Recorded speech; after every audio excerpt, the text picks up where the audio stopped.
Hello, teachers. Hello, everyone. This is Sir Ken, and today we'll have a drill or lecture discussion about some general education questions na lumalabas po sa left. So these are all actual board exam questions na lumabas po previously sa left. Okay. So before we start, I'll show you some materials na ginamit ko, mga books. So I suggest you read these books po ha, mga Lorimar books. Even though you're a BE Ed, you I suggest you read books from major ship kasi may mga lumalabas po talaga. O say for example, may mga major ship na ini-integrate yung questions to other subjects like yung math lumalabas sa science, yung suksay, sometimes lumalabas sa science, sa English. 'Di ba? So, ini-integrate po yan ng left, ng board for professional teachers. So, I suggest you read a lot of books. I suggest teachers mag-start po kayo sa books.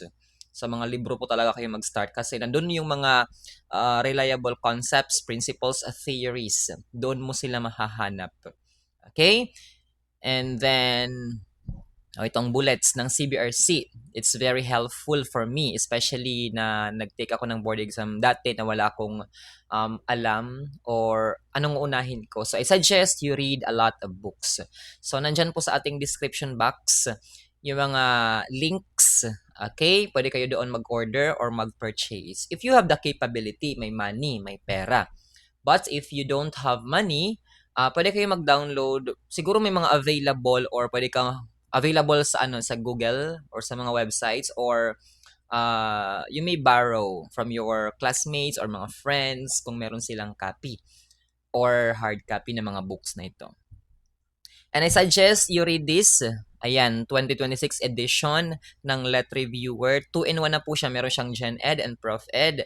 And very comprehensive po yung mga questions dito. And related po talaga siya sa TOS ng left. And before we start, please comment kayo dyan. Please comment your name and may LPT sa dulo. Okay? And then, taga saan kayo and saan kayo nakagraduate. Okay lang ba yon, teachers? And of course, please subscribe, follow our pages sa ating YouTube, Facebook, and of course, sa ating TikTok account. Meron tayong mga drills doon sa ating TikTok account. Please ha, paki-follow po ng ating, or pwede kayo mag-join. Okay, kapag nag-join kayo, makakita kayo doon ng mga private videos sa ating YouTube and Facebook. Okay, meron pa ako mga private videos exclusive for members. So, magpa-member na po ha, click join or subscribe. Okay, are you ready?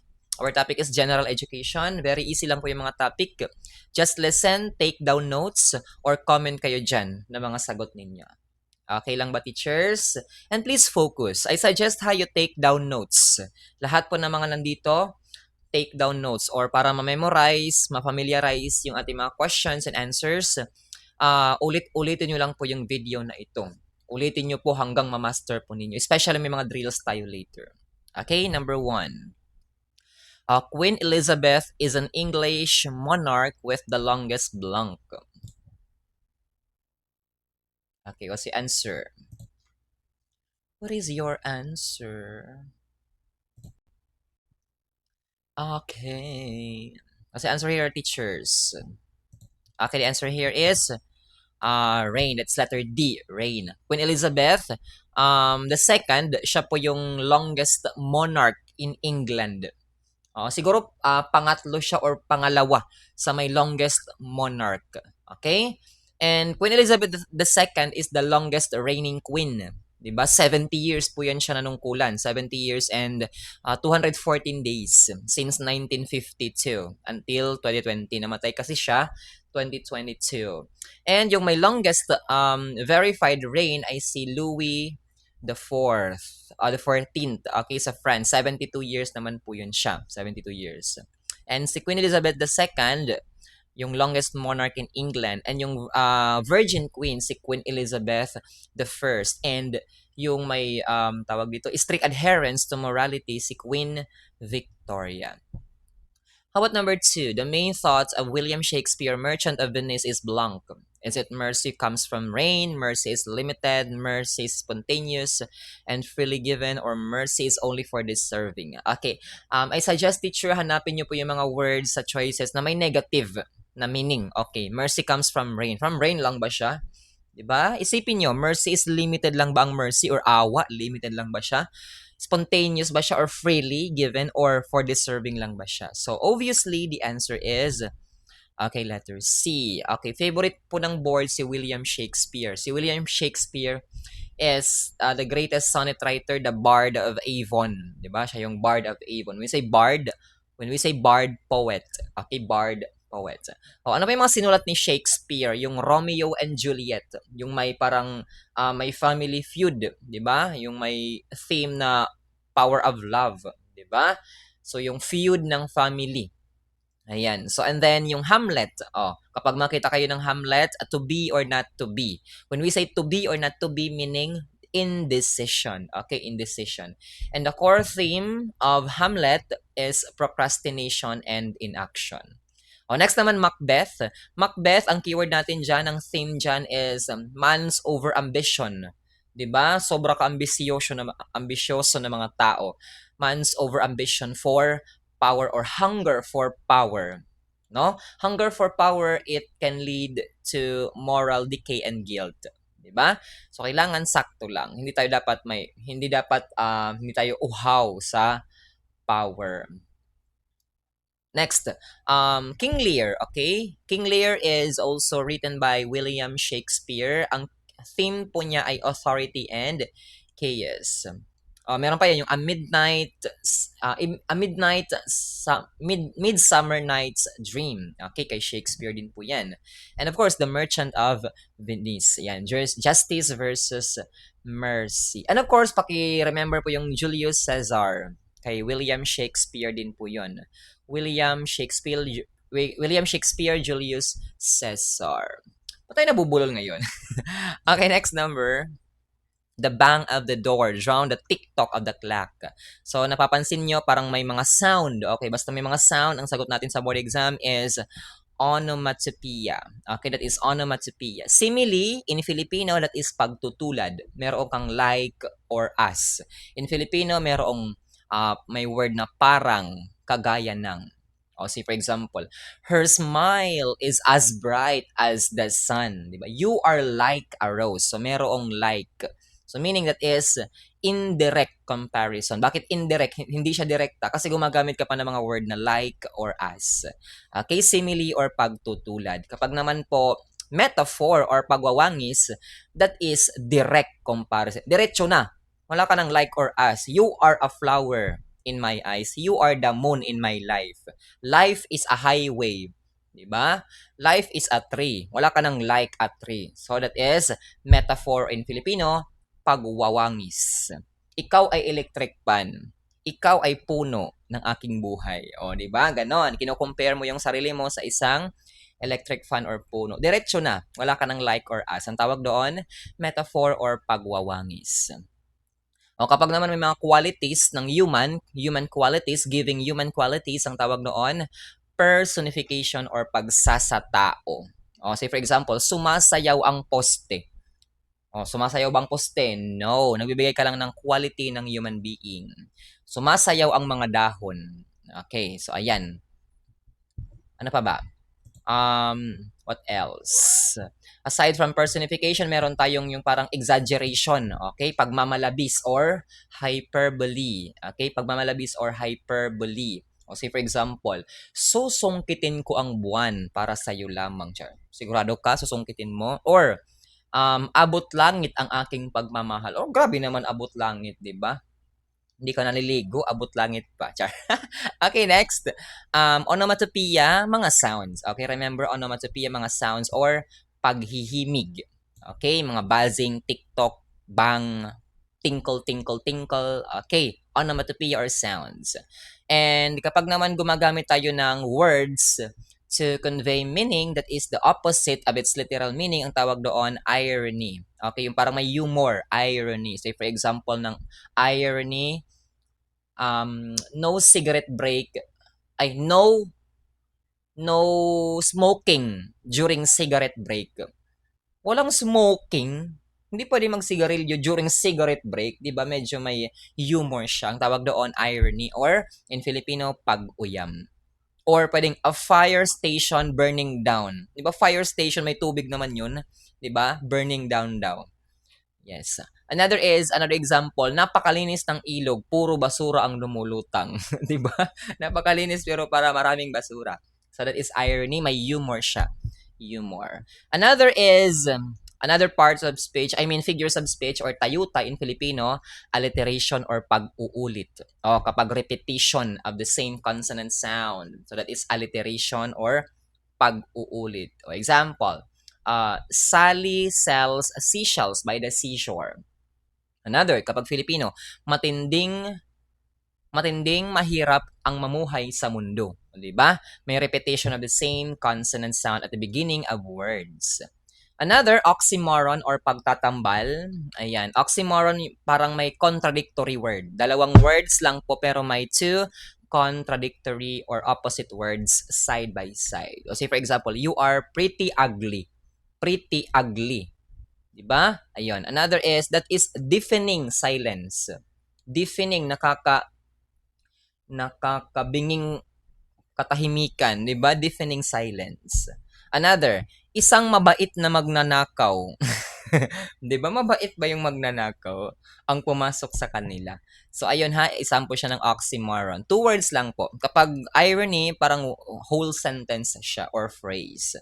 Next naman is metonymy. With metonymy, pinapalitan mo yung isang word ng isang word para ma-represent niya yung isang salita. O say for example, the crown has died. Sino yung namatay? Yung crown ba?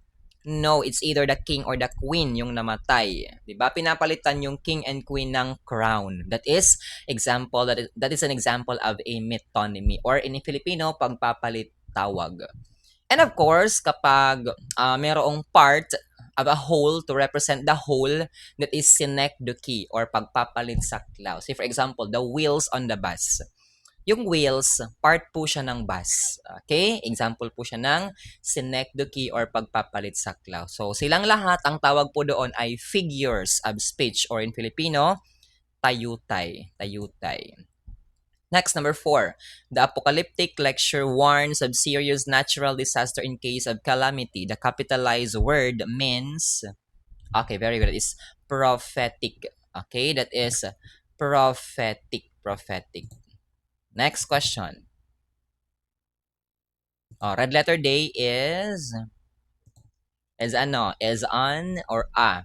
What's the answer here? What is your answer here, teachers? Okay, the answer is, that is an idiom. Okay, idiom. When we say red letter day, holiday. Holiday. Di ba sa kalendaryo may mga red color yung number? Okay, yung may mga number na color red, ang tawag doon, red letter day or holiday or special day. Drill tayo. What do you mean by storm in a teacup? Baliwala. Mahinhing talipandas. Mapagkunwari. Waste not, want not. Magtipid. Next, kapag may sinuksok, may titingalain, ano ibig sabihin? Mag-impok. Next, buwaya sa katihan. Mapagsamantala. 6 and 7. In a state of confusion or confusion lang. Next, neneng is the apple of daddy's eye. Meaning, mahal ni daddy si neneng. Next, bahag ang buntot. Okay, duwag. Nagbibilang ng poste, meaning, walang trabaho or tambay. Nagmamahabang dulang means, okay, mag-aasawa or nagpapakasal na. Okay? Nagbibilang ng poste, walang trabaho or tambay. Green thumb, good at gardening. Okay, 6 and 7 in a state of confusion. Naintindihan mga teachers? Okay, yan lang po yung mga lumalabas na mga idioms sa board exam. Next, number 6. Lucy is violet by a mossy stone half hidden from the eye, fair as a star. So the answer here is, okay, that is simile. So si Lucy is fair as a star. Hindi violet si Lucy ha, fair as a star si Lucy. So that is simile, gumamit ng word na as or indirect comparison. Kapag pagwawangis, metaphor. Kapag personification, pagsasatao. Hyperbole, exaggerated. Aabutin ko ang langit. Char, abutin. So, example siya ng hyperbole. Susungkitin ko ang buwan para sa'yo lamang aking mahal. Char. Ayan, hyperbole ang tawag doon. Okay, number 7. The Elizabethan period in English literature produced enduring literacy pieces. The most famous were written by. Palagi ito lumalabas sa word exam. Ang sagot is always Shakespeare. Okay, si Shakespeare po yan, letter A. So, example ng mga tao na nabuhay during Elizabethan period ay si William Shakespeare, sila Christopher Marlowe, si Edmund Spencer, si Ben Jonson. And kapag Victorian naman, ang sikat doon sa Victorian, during Victorian period ay sila Charles Dickens, Charlotte Bronte, Emily Bronte, Robert Browning, si Mary Ann Evans or si George Eliot, and si Elizabeth Browning. Ayan, so during Victorian period. Drill tayo about doon sa mga sa mga lumalabas sa English na mga literary works. Okay? Are you ready? Kapag hindi mo memorize, ulitin nyo lang po yung video na ito. Okay? Identify nyo kung sino yung author. Iliad and Odyssey. Si Homer, Divine Comedy. Si Dante Alighieri, or the father of Italian language. How about the father of English literature? Si Geoffrey Chaucer. Okay, ang sinulat niya ay Canterbury Tales. How about Morning Star of English Literature? Sino yon? Si Geoffrey Chaucer pa rin po. How about who wrote Silas Marner and Middlemarch? Si George Eliot or Mary Ann Evans. How about who wrote War and Peace and Anna Karenina? Sino yon? Si Leo Tolstoy. How about the author of Adventures of Tom Sawyer and Adventures of Huckleberry Finn? Sino yon? Si Mark Twain or si Samuel Clemens. How about Harry Potter? Sino yung nagsulat ng Harry Potter? Si J.K. Rowling or si Robert Galbraith. Yung kanyang pen name, Robert Galbraith. How about who wrote The Lord of the Rings? Okay, si J.R.R. Tolkien. How about The Hobbit? Same pa din po si J.R.R. Tolkien. How about who wrote The Song of Hiawatha? The Song of Hiawatha? Okay, si Longfellow or si Henry Longfellow. How about who wrote Portrait of the Artists as Filipinos? Si Nick Joaquin or Quijano de Manila. How about The Butcher, The Bake, and the Candlestick Maker? Sino nagsulat noon? Si Hilda Cordero Fernando. How about Scent of Apples? Bienvenido Santos. Next, The World is an Apple. Sino yung author? Si Alberto Florentino. How about Urbana at Felisa? Si Modesto de Castro. How about Biag ni Lamang? Sino yung author? Si Pedro Bocanig, yung father of Iloco literature. How about Child of Sorrow? Sino yung author? Si Zoilo Galang. How about father of Filipino grammar? Si Lope K. Santos. How about the father of essay? Si Montaigne. Kapag father of English essay, si Francis Bacon. Okay? How about who wrote The Little Prince? Okay, si Anton de Exupéry. How about the father of Philippine journalism? Si Marcelo H. Del Pilar. Who wrote Dead Stars? Si Paz Marquez Benitez. How about she is known for the love sonnets she wrote? Si Edith Chempo. How about goddess of Philippine poetry? Yung nagsulat ng Montage. Okay, si Ofelia Di Malanta. Sino yung nagsulat ng Florante at Laura? Si Francisco Balagtas. How about yung Tula na Bayan Ko? Bayan Ko. Sino yung nagsulat no? Nagsulat. Si Jose Corazon de Jesus or si Joseng Batute. Yung composer ng Bayan Ko, sino yon? Yung naglapat ng tunog, si Constancio de Guzman. How about yung Kama Poet? Sino yung Kama Poet? Si Dove G. Lyon or Jose Garcia Villa. How about yung author ng Annabel Lee or The Raven? And The Raven. Sino yon? Si Edgar Allan Poe. How about the father of horror stories? Sino yung father of horror stories? Si Edgar Allan Poe. How about the author of The Gift of Maggie and The Last Leaf? Sino yon? Si William Sidney Porter or si O. Henry. Sino yung Indian poet? Yung nagsulat ng Gitanjali, si Rabindranath Tagore. How about yung foremost French story writer? Sino yon? Okay, si Guy de Maupassant. Oh, how about How Do I Love Thee, Let Me Count the Ways? Sino yung nagsulat nun?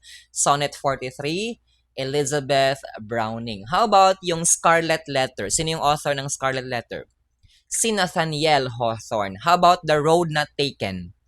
Robert Frost. How about The Pride and the Prejudice?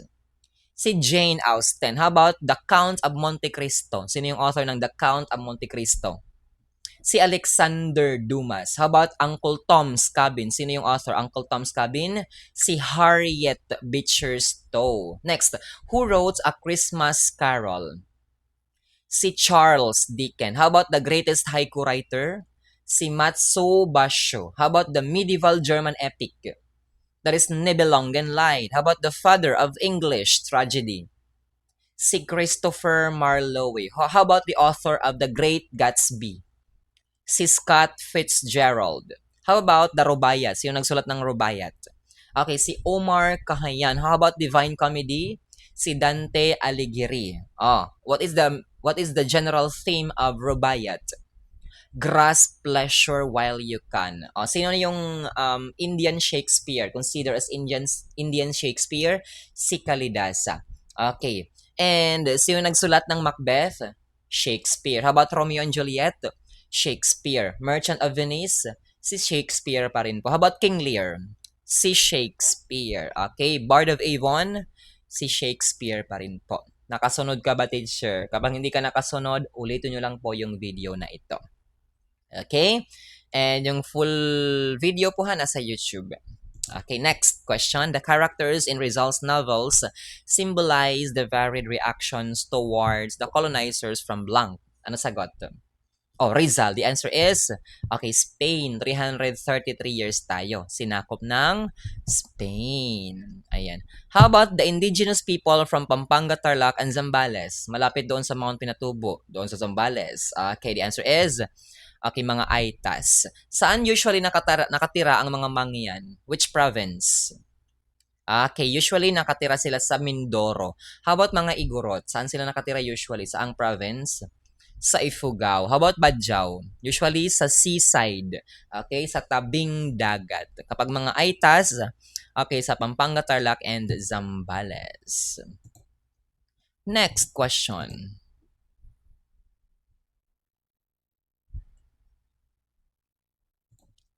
What's the answer here, teachers? Kaya pa? Kaya pa, of course. What is the answer here? Okay, the answer here is... Okay, that is actually humanist. Okay, the answer here is humanist. Humanist po ang sagot dito. Humanist. Ayan, so revival of the classics, humanist. Kapag existentialist, yung may choice, freedom, and democracy. The night before his execution, Rizal as a genius was manifested in his poem Mi Ultimo Adios, which is classified as blank. Okay, ang sagot natin is elegy. When we say elegy, that is the song or poem for the dead. Haiku, that is yung poem na may 3 lines and 17 syllables, and the greatest haiku writer is si Masubashu. The greatest sonnet writer si Shakespeare. And epic, okay, epic po yung mga kabayanihan, di ba? Kabayanihan ng isang tao. Example, epic. What is the longest epic? Longest and oldest epic in the Philippines? Okay, that is considered as UNESCO. Inawardan siya ng UNESCO na tawag dito, longest surviving epic poetry in the Philippines, that is Darangin. Again, kapag longest and oldest, Darangin. Kapag sa Ilocos, anong tawag doon sa epiko? Biag Nilamang ni Pedro Bucanig. Remember po si Pedro Bucanig is isang blind Ilocano poet. Kapag Ifugao, meron tayong Hudhud and Aliguyon. Kapag Bicol, Ibalon. Kapag Panay, sa Panay po dalawa. Yung Visayan epic, sa Panay, Maragtas. Kapag Sulud people sa Panay, that is Hinilawod. Number 12, the famous character in Rizal's novel who became the symbol of the abused Filipino mother, abused na abuso, si Sisa. Okay, Chodora Alonso, the mother of Jose Rizal. Maria Clara, ideal Filipina, which is mixed, submissive, and obedient. And Tia Isabel po, siya po yung tawag dito, isa sa mga supporting character ng No Limit Tangere. And ano siya, cousin ni Kapitan Tiago and naging nanay ni ni Maria Clara after mamatay ni Doña Pia Alba. Yung true mother of Jose Rizal is Pia Alba. Pero namatay siya dahil sa panganganak kay Maria Clara, kaya si Tia Isabel na yung kanyang naging mother. And yung true father of Maria Clara ay si Padre Damaso. And yung naging tatay niya ay si Kapitan Tiago, yung pinakamayaman doon, 'di ba? Sa No Limit Tangere. May malawak na lupain, pinakamayaman. Number 13, the extended trade relation between the Philippines and Mexico was made possible through, of course, that is galleon trade. Barter pag papalitan ng mga produkto. World Trade Agreement, agreement ng mga countries. Treaty of Paris, that was December 10, 1898, di ba? Binayaran ng Amerika, binayaran ng Spain, o sino nagbayad? Yung Amerika, yung Spain, ng $20 million. Parang binenta yung Pilipinas, yung Cuba, and ano pa yung isang country. Ayun, binayaran ng $20 million. Pero ang napunta lang sa Pilipinas siguro $10 million. Di ba? Binenta yung Pilipinas, hindi naman sa kanila. Okay, number 14, Jose Rizal studied medicine because he wanted to treat his mother's failing, eyesight. That is eyesight. Okay, next, number 15, society determines on what scientific and technological projects its resources should be spent and vice versa. So, kapag makita kayo ng keyword na vice versa, ang sagot natin is reciprocal. Diba? Pabalik-balik. Diba yung mga jeep, yung may mga multicab, merong VV. Ang meaning noon ay vice versa. So, meaning, pabalik-balik lang yan sila. Reciprocal. From SM to E-Mall, from E-Mall to SM. So, tawag doon, vice versa. Next, number 16. The date of the independence in the Philippines was changed from July 4 to June 12 by blank. Okay, July 4 to June 12. Actually, yung ating Independence Day na una ay, ano yung unang Independence Date natin? June 12, 1898 during the Spanish occupation sa mga Spaniards during Emilio Aguinaldo's time, 'di ba, sa Kawit Cavite. Pero meron tayong pangalawang Independence Date from the Americans naman po. That was July 4, 1946. Si Manuel Rojas yung naging president dyan. And from July 4, pinalitan, 'di ba? It was changed by Macapagal to June 12. Binalik niya sa original na independence date, which is June 12, 1898 from the Spaniards. Naintindihan si Macapagal. Okay, siya yung tatay ni Gloria Arroyo. Number 17, the law that professionalized teaching is that is letter B, 7836 or yung Philippine Professionalization Act of 1994, pinirmahan ni Ramos. Yung 4670, that is the Magna Carta for Public School Teachers. 'Di ba? Nandiyan yung recruitment ng teacher, hours of work, 'di ba? Ilang oras dapat ang actual teaching ng teacher? Actual, 6 hours. Ilang oras yung mandated time ng teacher? 8 hours. Pero kapag lumampas, meron bang OT, pay, overtime pay? Okay, dapat meron 25%. Pero kay, 'di ba, wala namang additional compensation in reality. So dapat merong 25%. Okay? And nandyan din po sa Magna Carta yung mga health and benefits like study leave. Indefinitely. 'Di ba study leave, makapag-study leave ka lang kung meron kang experience or service na 7 years sa pagtuturo. And kapag indefinite leave naman po, meron kang treatment na at least 1 year. Gamutan at least 1 year. Say for example, ng sakit mo is cancer na kailangan ng 1 year na gamutan. Ayan. Sa RA 7836, nandyan yung Board for Professional Teacher, yung LET. Yung tawag na ngayon HALET, hindi na po siya LET. And bibigay sa'yo yung license. And yung passing score under 7836 is 75%. And RA 9293, that is amendment to the Teachers Professionalization Act. Okay? So, nandyan po yung mga special permits na ibibigay ng board for professional teachers sa mga gusto or interested na individual pero recognized internationally. Just like Lea Salonga, 'di ba? Si Lea Salonga, pwede ba siyang magturo ng boxing? Yes or no? Anong yes? No. Okay, singing. Okay, Lea Salonga, singing. Si Manny Pacquiao, pwede ba siyang magturo ng singing? Si Manny Pacquiao, singing. Anong yes? Pwede, 'di ba? 'Di ba meron siyang kanta na kuan si Manny Pacquiao. Para sa you ang laban na to. 'Di ba? Ayun, so hindi siya pwede ha because Manny Pacquiao is internationally recognized sa boxing, 'di ba? So boxing yung ituturo niya. 'Di ba? Ayun. So sa RA 9293 nandiyan din po yung para teachers na may rating na 70 to 74% sa board exam. So 5 points below the passing rate.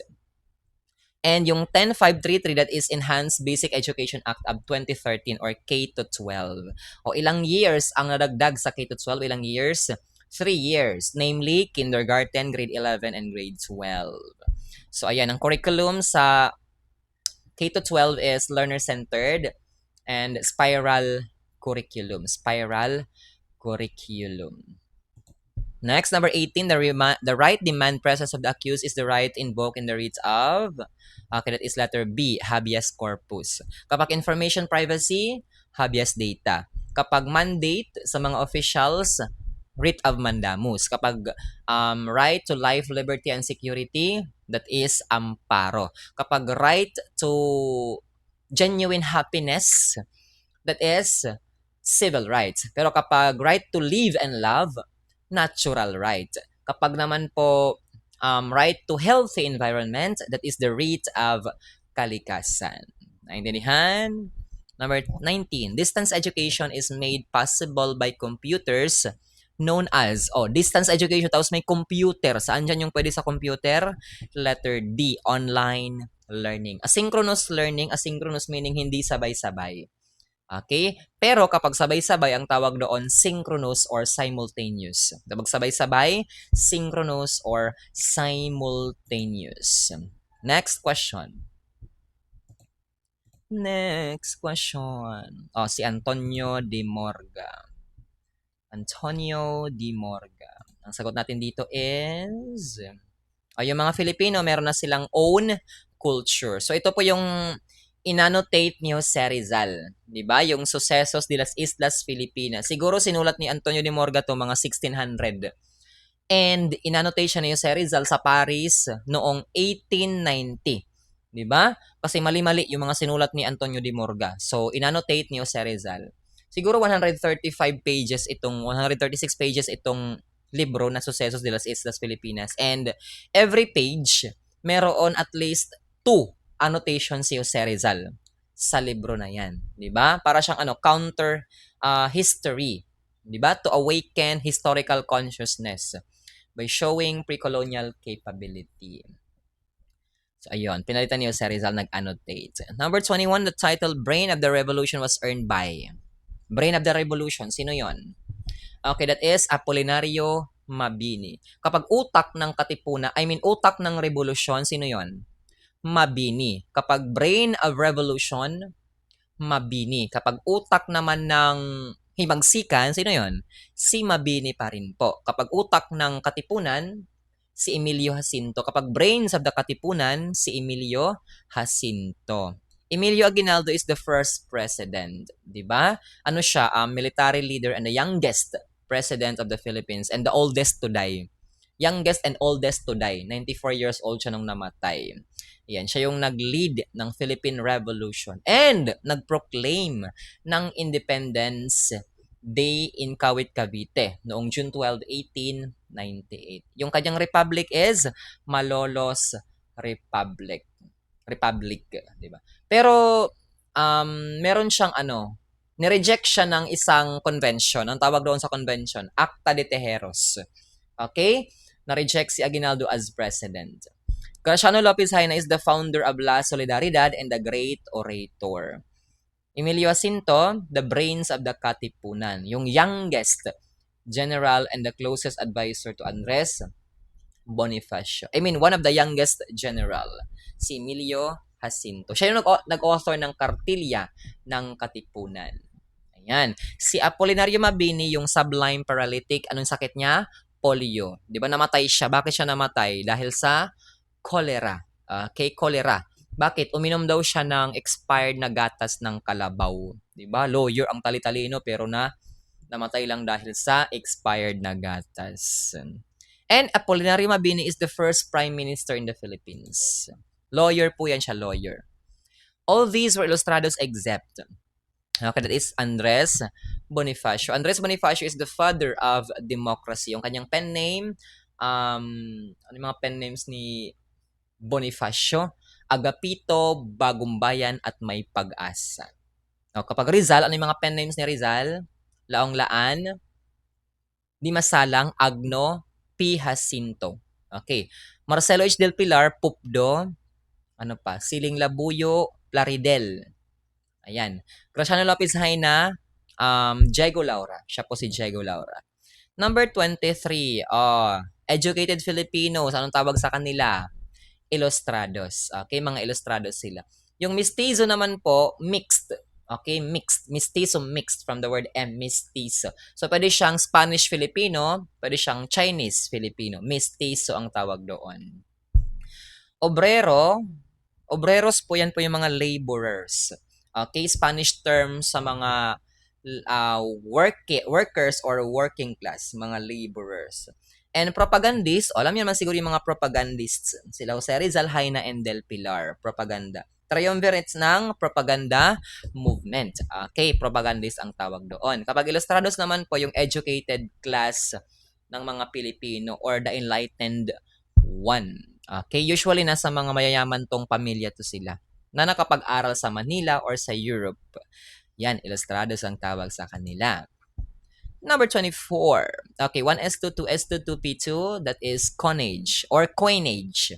Ang sagot natin is coinage, pero walang coinage. Ang sagot is letter D, coinage. Halogens, yan po yung mga reactive nonmetals. Reactive nonmetals. Say for example, fluorine, chlorine, iodine, mga halogen ang tawag doon. Alkali metals, mga very reactive, soft, di ba? And silvery metals. O say for example, lithium, sodium, potassium, nasa alkali metal. And inert gas, yung mga noble gases. Yung nasa dulo. Dulo ba yun? O example, helium, neon, argon, di ba? Example ng inert gas. And coinage materials, coinage metals ginagamit sa paggawa ng ng mga bariya. Di ba? Example, copper, silver, gold, 'di ba? Copper Cu, silver Ag kapag gold Au. Okay? So coinage metals ginagamit sa paggawa ng coins or minting currency. Pero ngayon usually nickel ang ginagamit, especially in the Philippines. Nickel pa ba ngayon or copper? Usually nickel. A living organism thrives best in its blank. The answer is habitat. Okay, habitat. Number 26, sound travel fastest in blank. Sound that is solid. Pero kapag light travel fastest in blank, ang sagot is air. Okay, air. Sa ating choices, air. Kapag walang air, pwedeng vacuum. Another, sound travels slowest in blank. Air or vacuum. Next, light travels slowest in blank. Okay, solid naman po. Sound travel fastest in solid. And light travel fastest in air or vacuum. Next, the Philippines is made up of thousands of islands is called blank. Okay, ang tawag is archipelago. And the Philippines is one of the archipelagos in the world. What is the largest archipelago in the world? That is Indonesia. How many islands meron ng Indonesia? Okay, 17,380 islands. So updated na po yan since 2024 according to Geospatial Information Agency. And the Philippines has how many islands? 7,641 islands according to NAMRIA. NAMRIA means National Mapping and Resource Information Authority. Ayan, Gulf, tawag dito, it is a body of water which is partly surrounded by land. That is a gulf. Say for example, Gulf of Mexico or Persian Gulf. Peninsula naman po is a piece of land that is surrounded by water. Kabaliktaran siya ng Gulf. Ang tawag doon, peninsula. Yung largest is Arabian Peninsula. Sa Arabia ba? Yung parang paganon. Tawag doon, peninsula. Archipelago is a group of or thousands of islands. Cape, ano yung cape? Headland or narrow piece of land. Cape, just like yung Cape of Good Hope and Cape of Horn. Yung nasa South Africa ba, yung parang maliit doon na narrow piece of land. Tawag doon, Cape ang tawag doon.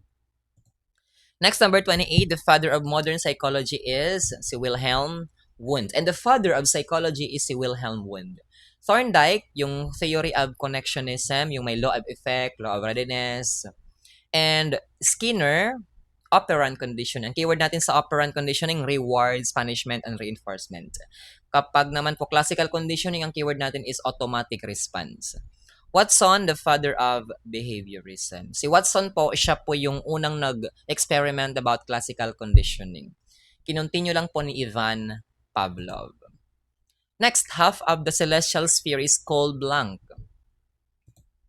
Natawag dito, half of the celestial sphere. That is cold. That is cold. Ay. Ang tawag doon. That is, okay, hemisphere. Lumabas po ito last March. Always po ito lumalabas sa board exam. Yung hemisphere na ito. Ayan. And next, number 30.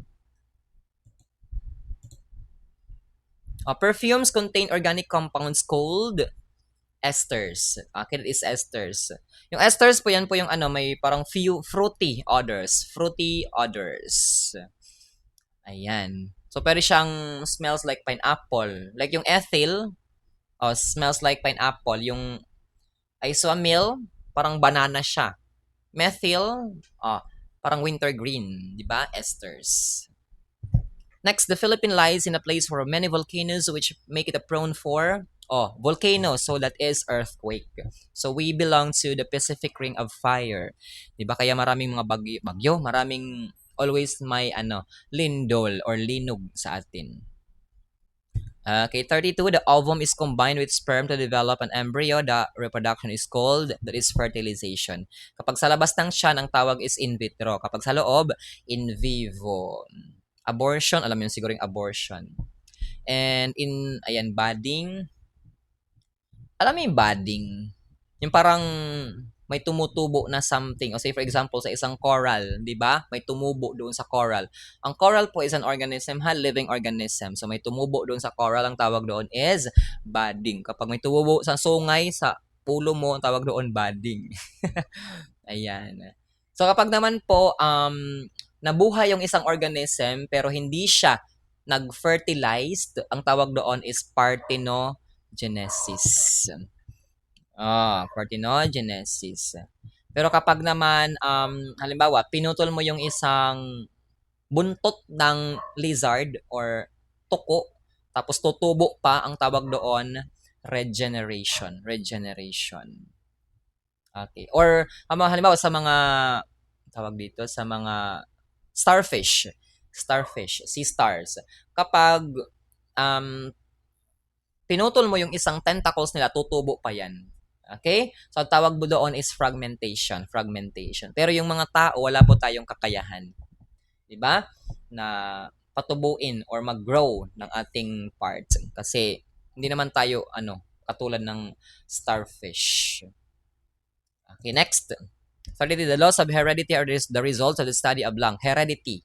Okay, that is Mendel. The father of genetics, Mendel. Nakadiscover ng radioactivity, Marie Curie. First female to receive Nobel Prize Award, si Marie Curie. Fleming, antibiotic penicillin. Okay, through serendipity.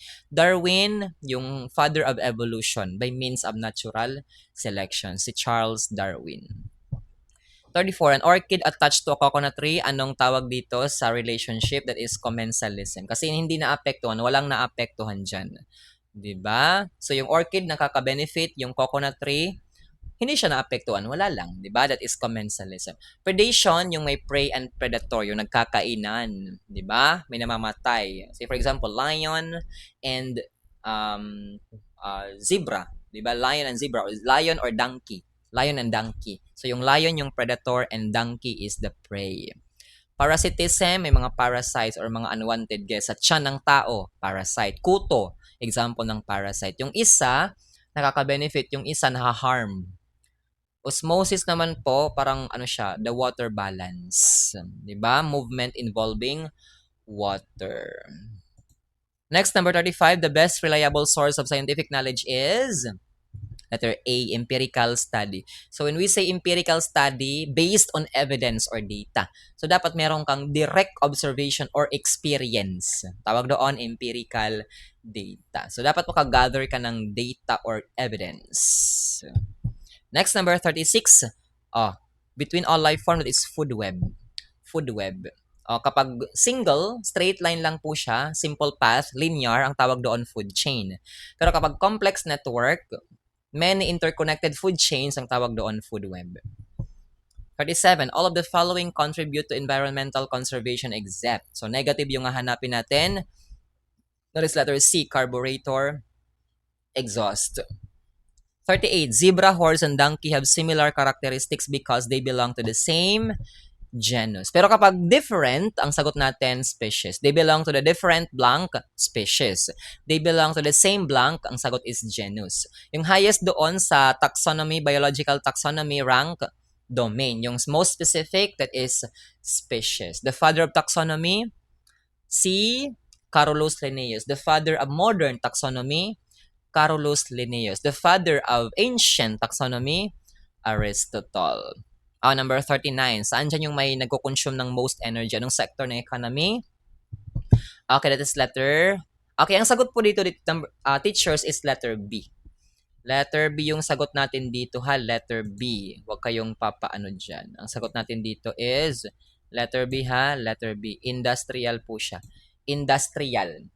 Okay. So according to International Energy Agency, IEA, ang may mataas na konsumo na sector is industrial. So meron siyang 37% to 38% na konsumo, okay, ng energy. Pangalawa is transportation, 26 to 28%. Next is residential, 20% to 22%. Ayan. Although maraming kabahayan, pero konti lang naman yung nagagamit na energy. And of course, yung last is commercial, 12% to 15%. Okay? Next. 40. Nasunog yung forest and then nabuhay ulit. Ang tawag doon is secondary ecological succession or parang bouncing back, pangalawang buhay na, or parang nature repair kit, okay, ng nature. Nare-repair yung nature. Kasi for example, nagkaroon ng giyera, 'di ba? Nawasak yung mga kabahayan, yung mga puno, yung mga kuan, tapos na-repair yung nature, yung nag-repair. Ang tawag doon secondary ecological succession. Nasunog yung forest, nabuhay ulit yung mga puno, ang tawag doon secondary ecological succession. Number 41, galleon trade, the Philippines and Mexico. Ayan, or Manila-Acapulco trade ang tawag doon. Philippines and Mexico. Siguro mga 250 years yan. 250 from 1565 to 1815. Grabe, no? So ito po yung galleon trade po yung first parang global trade route linking Asia, America, and Europe. Number 42, the energy which is not sustainable is hindi sustainable or nauubos, ang tawag doon ay coal. And number 1 po siguro na ginagamit ngayon ng Philippines na energy source is from coal. Diba? Minimina po yung mga coal galing sa crust, minimina, bundok. So, tawag doon coal. Wind, sun, and water, sustainable po yan siya. Hindi nauubos. Okay, next. 43. Okay, nahulog yung bata, nahulog yung guava, and yung yoyo na release, ang tawag doon is potential gravitational energy. Okay, number 44. Brundtland Commission, that is sustainable development. So, dapat wag natin ubusin yung resources. Dapat meron pa ring matira sa next generation. Ang tawag doon, sustainable development. Number 45, anong tawag doon sa opening of leaf surfaces? Leaf surfaces. Okay, that is stomata. Nag-open yung mata, stomata. Vacuoles is the storage of plant. Storage ng nutrients. Chloroplast, that is the site of photosynthesis. Green pigment of plant, chlorophyll. Okay, next. 46, capsid refers to the protein shell of a virus. 47, mammalia is to class as primate is to blank. The answer is, okay, that is order. Primate is to order. Order primate. Example ng order primate tayo mga tao, yung mga gorilla, yung mga orangutan, yung mga apes, monkey. Okay, nasa primate. Order po tayo. Order primate. Next, number 48, exchange of letter that is epistolary. Example, yung Urbana at Felisa ni Fray Modesto de Castro. Okay? Yung, ayan, exchange of letter. About moral and conduct. Number 49, yeast is an example of fungus. Yeast is an example of fungus. Just like your penicillin, yung antibiotic, galing po siya sa fungus na penicillium. Okay, penicillium. Mushroom, fungus din naman yung mushroom. Fruit-like part of a fungus. Algae, plant-like organism. Yan, algae. Pero harmful po yung algae kapag dumami na sila. Magkakaroon ng algal bloom. Magkakaroon ng red tide. Mamamatay yung mga organism or magkakaroon ng fish kill. And madidiminish yung tawag dito, yung mga ani na mga or yung mahuhuling isda, 'di ba? Diminish sea harvest. Magkakaroon ng diminished sea harvest. Amoeba, a single cell organism. Last number 50. Animalia is to kingdom as chordata is to blank. So the answer here is, okay, letter B, phylum. Have you learned something, teachers? If you learned something, please comment po. Please comment something on our videos and please paki-invite po yung mga friends po ninyo, yung mga magte-take po ng board exam, SPLE and September 2026. Please invite them to watch our videos sa YouTube, sa Facebook, and sa TikTok account. Thank you so much mga teachers, and of course, do not forget to follow, subscribe our pages, please mga teacher, YouTube and yung ating Facebook and of course TikTok account. Okay? Bibigay po tayo ng mga free drills and of course, kung gusto niyo ng mga drills, private videos, please join our YouTube and Facebook account. Ayan. And of course, teachers ha, mag-purchase po kayo ng mga books para maka-help, 'di ba? Sustain sa pag-review, prepare ninyo sa board exam. And of course, please follow our TikTok account, Sir Ken. Okay. So thank you so much mga teachers. Thank you so much for listening. I hope you learned something from our discussion. This is Sir Ken again, a laptop notcher. And please comment your name and my LPT sa dulo. And yung desired rating po ninyo sa board exam. Thank you so much and bye-bye everyone.